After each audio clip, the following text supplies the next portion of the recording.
States reorganisation commission already మనం ఇంతకుముందు వీడియోలో చూసినాం ఎందుకు స్టేట్స్ రీఆర్గనైజేషన్ కమిషన్ ఫామ్ అయిందని. మళ్ళీ ఒకసారి కమిటీస్ అవి ఒకసారి చూద్దాం. సో ఈ రెడ్డి బ్రదర్స్ ఎవరైతే ఉంటారో రంగారెడ్డి అండ్ చెన్నారెడ్డి వాళ్ళు ఎప్పటి నుంచో సపరేట్ తెలంగాణని they were asking for Telangana, separate Telangana. And 1953లో అక్టోబర్ 1కి ఆంధ్ర ఫామ్ అవుతుంది. ఎందుకు ఫామ్ అవుతుంది మనకు తెలుసు, Potti Sriramulu so and so చేస్తారు.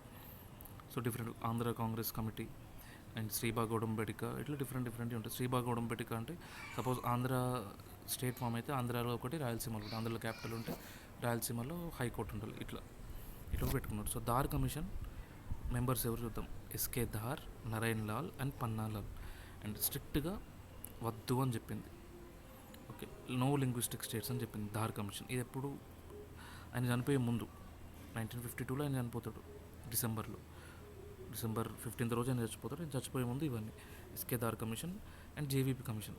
ఈ ధార్ కమిషన్ని అనలైజ్ చేయడానికి జేవీపీ కమిటీ పెడతారు ఇన్ 1948 డిసెంబర్లో పెడతారు. అండ్ వీళ్ళు ఏప్రిల్లో ఇస్తారు.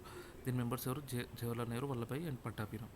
సో ఇది ఏం చెప్తుంది, పోస్ట్పోన్ చేద్దాం లింగ్విస్టిక్ స్టేట్స్ ఫార్మేషన్ని, బట్ ఆంధ్రాకి మాత్రం ఎక్సెప్షన్ ఇద్దామంటారు. బట్ స్టిల్ ఏం యాక్షన్ తీసుకోరు. అప్పుడు స్వామి సీతారాం ఫస్ట్ ఆమరణ నిరాహార దీక్ష స్టార్ట్ చేస్తాడు. వినోబాబాయ్ దీన్ని ఆపుతాడు. అండ్ నెక్స్ట్ 19 డిసెంబర్ రోజు పొట్టి శ్రీరాములు స్టార్ట్ చేస్తాడు నెక్స్ట్. అండ్ దీన్ని గాడ్ ఆపేస్తాడు అనమాట.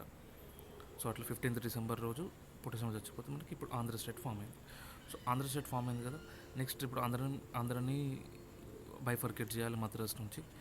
సో దాన్ని ఎట్లా పాసిబుల్ కాదా అదా ఇదా అని వాంచు కమిటీ ఇస్తారు. సో వాంచు కమిటీ దేనికి వేసిండ్రు, ఫర్ ఆంధ్ర స్టేట్. అండ్ ఈ వాంచు కమిటీ రిపోర్ట్ ఎప్పుడు ఇస్తుంది, 7th ఫిబ్రవరి 1953లో ఇస్తుంది. జనవరిలో పెడితే ఆ ఫిబ్రవరిలో రిపోర్ట్ ఇచ్చేస్తుంది వెంటనే.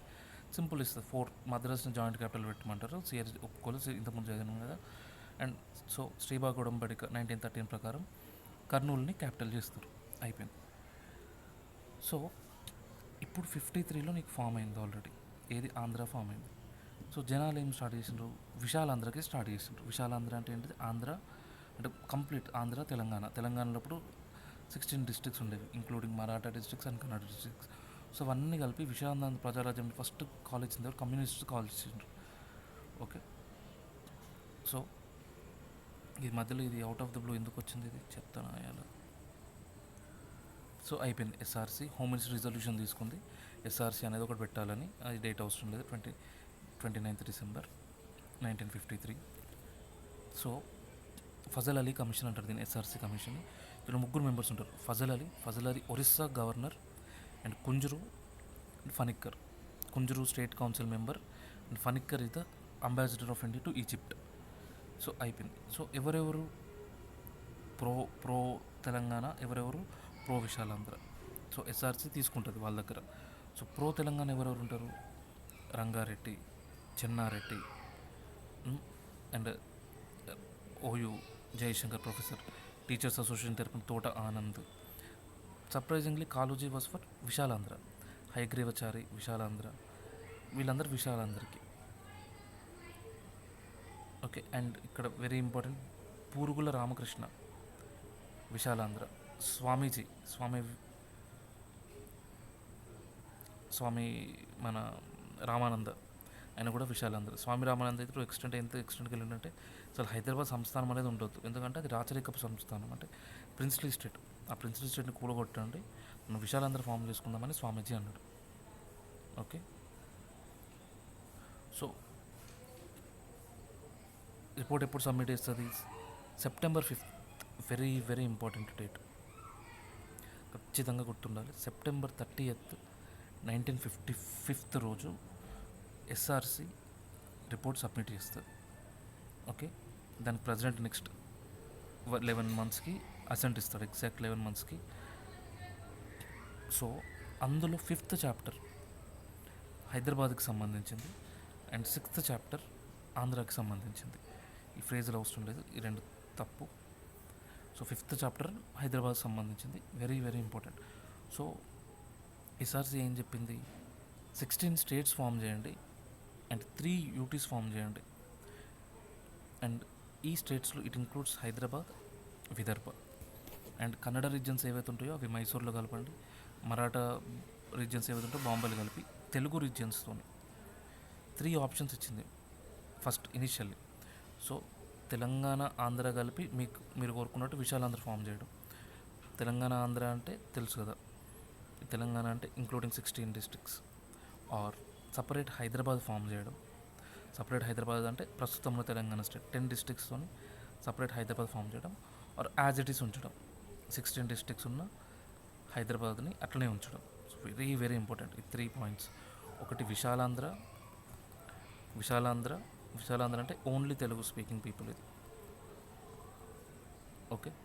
ఆర్ సపరేట్ హైదరాబాద్, ఆర్ ఇప్పుడు ఎట్లున్నదో అట్లనే ఉంచాడు. సో ఈ 3 ఆప్షన్స్ ఇస్తుంది. కానీ ఇవి 3 ఆప్షన్స్, దాంట్లో ఎస్ఆర్సీ ఏది చూస్ చేసుకుంటుంది నెక్స్ట్. సో ఈ 3 ఆప్షన్స్ అనేవి very very important. Okay.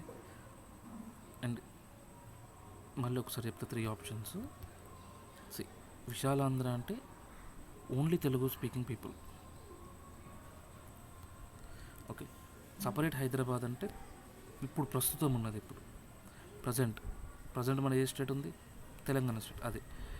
As it is అంటే 16 డిస్ట్రిక్ట్ మల్టీలింగ్వల్ స్టేట్, అప్పుడు అదే స్టేట్ అన్నమాట. సో ఈ 3 చెప్పి కొన్ని పాయింట్స్ ఇస్తుంది. సో విశాలాంధ్ర ఎందుకు, ప్రో తెలంగాణ ఎందుకు, నీట్గా వినండి ఇవి. సో విశాలాంధ్ర ఎందుకు, సో అక్కడ కొన్ని చాప్టర్స్ చూద్దాం. ఆ చాప్టర్స్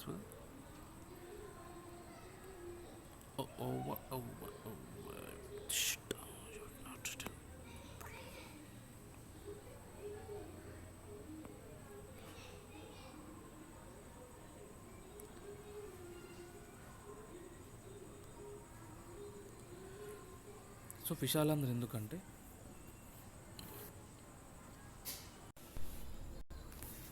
సో చాప్టర్ 5లో హైదరాబాద్ ఉందని అనుకున్నాం మనం. So very very important, chapter 5లో హైదరాబాద్ ఉంటుంది. అండ్ ఈ ఆర్టికల్ డివిజన్ కూడా very very important. First 359 to 368 article ఏం చెప్తాయి అంటే హైదరాబాద్ని సపరేషన్ ఎట్లా అది ఇదని చెప్తుంది. ఈ 3 వెరీ వెరీ ఇంపార్టెంట్. అండ్ ఈ 3 ఇచ్చి లాస్ట్కి ఒక కంక్లూజన్ ఇస్తుంది. ఆ కంక్లూజన్ ఆర్టికల్ 389లో ఇస్తుంది. నేను ఒక్కొక్కటి చెప్తా. సో 369 to 374 ఆర్టికల్స్లో ఏం చెప్తుందంటే విశాలాంధ్ర చెప్తుంది. అండ్ విశాలాంధ్ర ఎందుకు అని కూడా చెప్తుంది.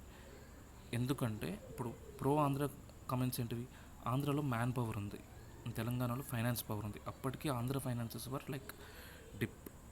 ఆంధ్ర స్టేట్ ఫామ్ అయిన తర్వాత వాళ్ళకి ఆఫీసులే లేవు, అట్లుండే ఆంధ్ర వాళ్ళది. సో వాళ్ళది వీళ్ళది కలిస్తే మంచిగా ఉంటుందని వాళ్ళు ఫీల్ అయినారు. అండ్ ఇంకా ప్రో ఆంధ్ర ఏంటి అంటే ఆంధ్రాలో ల్యాండ్, వాటరు, మైన్స్, మన దగ్గర మైన్స్. సో ఇప్పుడు ఆంధ్రాకి మైన్స్ వస్తాయి. ఇంకోటి ఆంధ్రాకి క్యాపిటల్ వస్తుంది. ఇప్పటికే లేదు ఆంధ్రాకి క్యాపిటల్. సో అప్పుడు ఇంకా ఈ వైజాగ్ లేదు, విజయవాడ ఇవేవి లేవు అప్పటికంతా. సో వాళ్ళ మెయిన్ ఇంటెన్షన్ అయితే ఒక క్యాపిటల్ వస్తుంది, మైన్స్ వస్తాయి. సో ఇవన్నీ ఆంధ్రాకి ప్లస్. నెక్స్ట్ ఇప్పుడు కృష్ణా గోదావరి సపరేట్, ఇప్పుడు ఒక నది 2 స్టేట్స్ మధ్య పోతున్నప్పుడు చాలా అప్లికేషన్స్ వస్తాయి. సో అదే ఇప్పుడు తెలంగాణ ఆంధ్ర కలిస్తే అట్లాంటి అప్లికేషన్స్ ఉండవు కదా. అండ్ ఇంకోటి ఇప్పుడు ఆంధ్రాలో ఫుడ్ గ్రెయిన్స్ ఉన్నాయి, తెలంగాణలో తక్కువ ఉంటాయి. తెలంగాణ డబ్బులు ఫుల్ ఉన్నాయి, కానీ ఈ వ్యవసాయం అదంతా లేదు. మనకి డబ్బులు తాగడం నుంచి ఎక్కువ వచ్చేటప్పుడు అండ్ ట్యాక్సెస్ నుంచి ఎక్కువ వచ్చేది, సేమ్ ఇప్పుడు కూడా అంతే. అండ్ ఆంధ్రాకి కోల్ లేదు. సో ఈ 2 ప్రాబ్లమ్స్ ఒక్కసారి తీరుతాయి కదా అని pro Vishalandhra. So pro Vishalandhra numbers ఏంటి 369 to 374.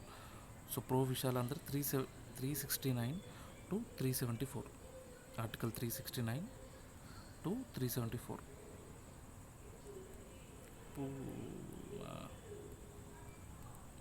Next pro Telangana. So తెలంగాణకి ఎందుకు ఇవ్వచ్చు అంటే తెలంగాణ ఆల్రెడీ ఫైనాన్షియల్లీ సఫిషియెంట్ ఉంది.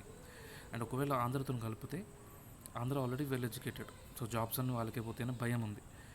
సో ఎస్ఆర్సీ ఏం కమెంట్ చేస్తుంటే శ్రీబాగ్ టైప్ ఆఫ్ డెవల్యూషన్ కానీ or Scottish type of devolution కానీ ఇక్కడ తెలంగాణకి వర్క్ అవ్వదు. ఎందుకు వర్క్ అవ్వదంటే సో అంత ఒక స్టేట్ని అంత కాపాడుకోలేరు వీళ్ళు. ఆర్ ఇన్ని ఇంప్లికేషన్స్ ఉన్నప్పుడు చదువు రాదు వీళ్ళకి, జాబ్స్ పోతాయి, ఇట్లాంటినప్పుడు సెంటర్ మాత్రమే ఇన్వాల్వ్ అయ్యి ఒక సపరేట్ స్టేటస్ లాంటిది ఇవ్వగలుగుతుంది. అండ్ అట్లీస్ట్ ఒక 1.3 జాబ్స్, 33% జాబ్స్ లోకల్స్కి రిజర్వేషన్ అట్లాంటివి ఇస్తేనే తప్ప ఈ స్కాటిష్ కైండ్ ఆఫ్ డెవల్యూషన్ కానీ శ్రీబాగ్ ఉడంబడిక కానీ అట్లాంటివి సెట్ కావు అని ఎస్ఆర్సి భావిస్తుంది. ఓకే. అండ్ ఈ తెలంగాణ అంటే తెలంగాణ 16 డిస్ట్రిక్ట్స్తో తెలంగాణ ఫార్మేషన్ ఇది 375 నుంచి 380 వరకు ఉంటుంది. అయిపోయింది. విశాలాంధ్ర అయిపోయింది. 369, 374, 375 to 380 తెలంగాణ అయిపోయింది. So what is the solution ఏమి ఇచ్చిందంటే ఆర్టికల్ 381 నుంచి 389 వరకు ఇచ్చింది. Very very important under heading Hyderabad state. So Hyderabad state 10 డిస్ట్రిక్ట్స్తో ఫామ్ కావాలి. అంటే ఆ 10 డిస్ట్రిక్ట్స్ ఏంటి? సో ఇప్పుడున్న 10 డిస్ట్రిక్ట్సే, కానీ అందులో ఆర్ఆర్ లేదు. అప్పుడు ఆర్ఆర్ ఎప్పుడు 1978లో ఫామ్ అవుతుంది. సో ఆర్ఆర్ లేకుంటే 9 కాదు. ఇంకొక డిస్ట్రిక్ట్ ఏంటంటే Bidar.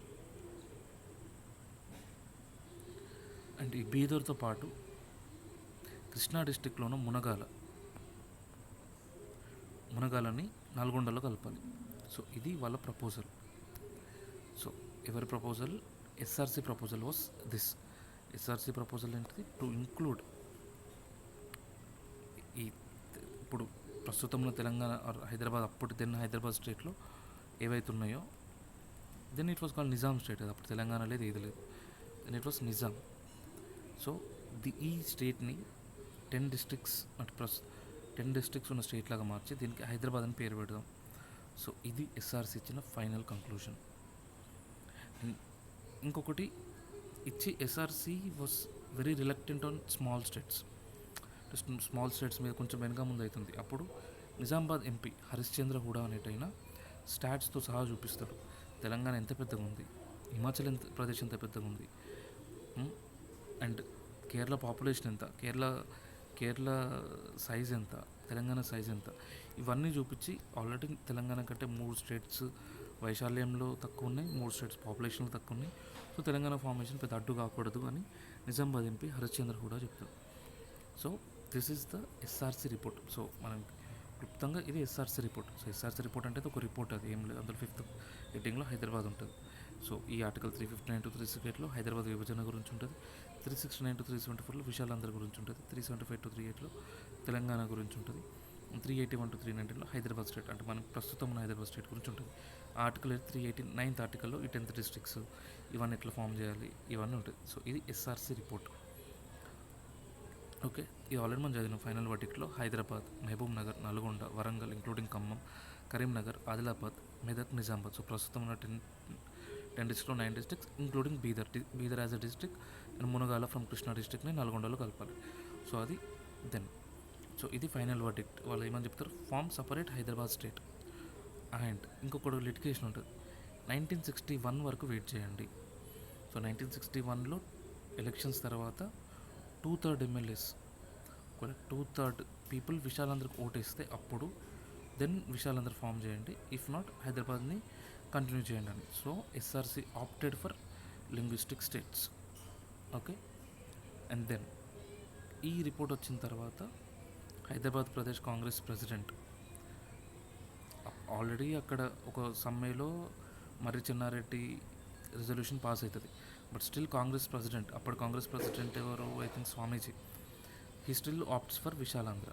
And Reddy brothers Marri Chennareddy, KV Rangareddy మాత్రం right from the start they're for separate Telangana. Okay. So ఎందుకు ఈ సపరేట్ తెలంగాణ ఇష్యూస్ అంటే అప్పుడు so they trying to make linguistic states. So SRC main reason అది. సో ఇప్పుడు ఎక్కడ తెలంగాణ తీసుకుని ఆంధ్రలో కలిపి విశాలాంధ్ర ఫామ్ చేస్తారని, సో అట్లా సపరేట్ తెలంగాణ స్టేట్ కోసం అడుగుతున్నారు. ఓకే. సో ఇది SRC report. Doctor BR Ambedkar small states మీద ఏమనుకున్నాడు? So initially BR Ambedkar was not interested in small states.